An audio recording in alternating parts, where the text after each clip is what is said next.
My favorite part about American politics is watching people who are very, very stupid get treated like they are very, very smart. And this happens a lot to Alexandria Ocasio-Cortez. And it's happened a lot over the last couple of days where she has said some of the dumber things said in American politics. And if she was Marjorie Taylor Greene, who she referenced in the video I just played, the American media would go bananas over it. But because it's Alexandria Ocasio-Cortez, they either ignore it or pretend it's not really stupid. But I assure you, it is very stupid.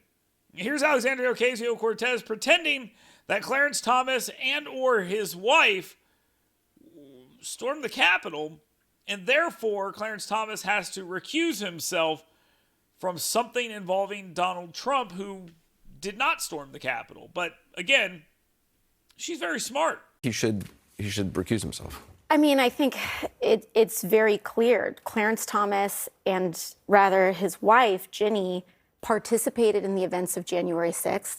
And now what is likely going before the Supreme Court is a judgment as to whether an event that his wife participated in, that his wife has been investigated by in the January 6th committee, qualifies as an insurrection. And Clarence Thomas's decision on that, one way or another, and overall the court's decision on that, would directly implicate his wife. And so this is just one of the most classic textbook conflicts of interest, and it would frankly be a scandal if he did not. Keep in mind, AOC would tell you repeatedly, even if you didn't ask, that women are supposed to be viewed as separate from their husbands. And then she will tell you that Jenny Thomas is exactly the same as her husband at all times.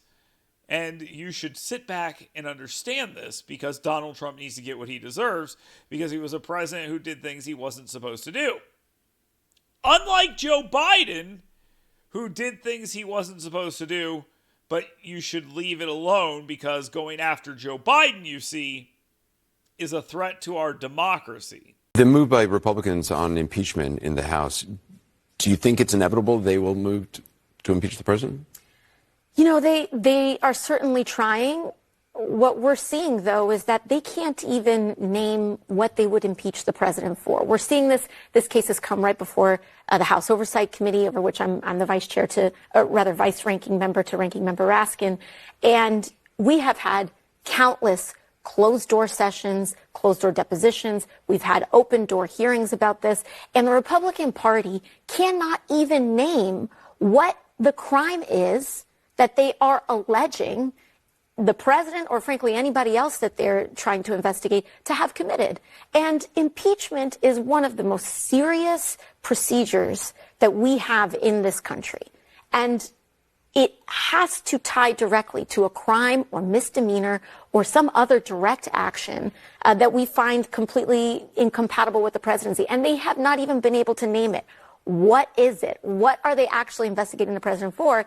And they don't have an answer, because the president has not done anything impeachable that they've been able to prove. And so what they're using and what they're doing is taking impeachment and taking all of the most serious procedures that we have as a country, and they're learning to use it for they're politically weaponizing it for an election purpose, for a political purpose. And in doing so, they're putting the people of this country, everyday Americans, absolutely at the bottom of the barrel, and they're putting themselves first. It's a selfishness that really endangers this country. It endangers our electoral process. It endangers our legal process. It's deeply cynical, and it's done to reelect themselves and line their own pockets. Congresswoman, appreciate your time. Thank you. Of course, thank you. That's right. Going after Joe Biden is a threat to our democracy. Well, Joe Biden has his entire government going after Donald Trump. Multiple cases in multiple places. People trying to remove him from the ballot, and the President of the United States being completely okay with that. That's right, the President of the United States is completely okay with removing his political enemies from the ballot after his DOJ is trying them for multiple crimes. Now, I'm not going to sit here and pretend that I think Donald Trump didn't do any of the things he's alleged to have done, because that would be a lie on my part, because I do think that. But I also know the outrage here isn't that Donald Trump is being charged. It's that normally people like this aren't. And AOC is making that exact argument that allows Bill Clinton and Hillary Clinton and anyone else you think might have committed a crime but who is in a high spot, and they don't get charged. Why? Because of the argument AOC is making, which they're conveniently throwing out the window for Donald Trump. I don't care which one of them they use, but let's choose one standard and roll with this. Let's remove presidential immunity. Let's do that. Because I look forward to Trump's DOJ going through anything Joe Biden is doing and finding whatever crime they want to charge him with and moving forward, and everyone going, yes, that's completely fine. Presidential immunity, what's that?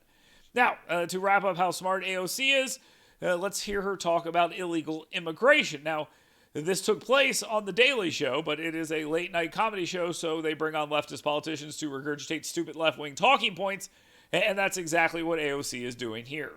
From all parts of the political spectrum, one of the biggest issues that we have when it comes to immigration is the fact that we have an undocumented population. Mm-hmm. Now, you can fix that by trying to build a wall, or you can fix that by trying to document people and create a path to citizenship. Mm-hmm. And we'll have folks that might say, look at these systems, you know, that our shelter system has weight and things like that. But one of the reasons that our public systems experience weight is because people don't have a documented and reliable path to work and sustain themselves, just like all of our ancestors did and our grandparents and great-grandparents. Now, listen to this argument. We will do away with illegal immigration if we legalize people. If we let them come in illegally or we legalize the people that are already here, we won't have an illegal immigration problem. I'm going to point out how stupid that is. I'm going to call her dumb. And then I'm going to explain to you that we could do away with rape if only we let everyone out of jail who has committed a rape and legalized rape. How about gun crimes? Do those work for you? Maybe you don't like the rape reference. How about gun crimes? If we just stop prosecuting gun crimes, then there wouldn't be a gun problem in this country. Should we do pedophilia? I mean, exactly where does this brilliant legal logic end? And kudos to the guy sitting there nodding along like this is a good point. Because that's exactly why AOC is where she is. Too many people sat there and nodded along like she was making a good point. Oh, I should run for Congress even though I'm only a bartender? Yeah, okay. Just know that's how we end up with people like AOC in office. And they go to high places because, I mean, everyone just pretends she's smart when she's clearly not.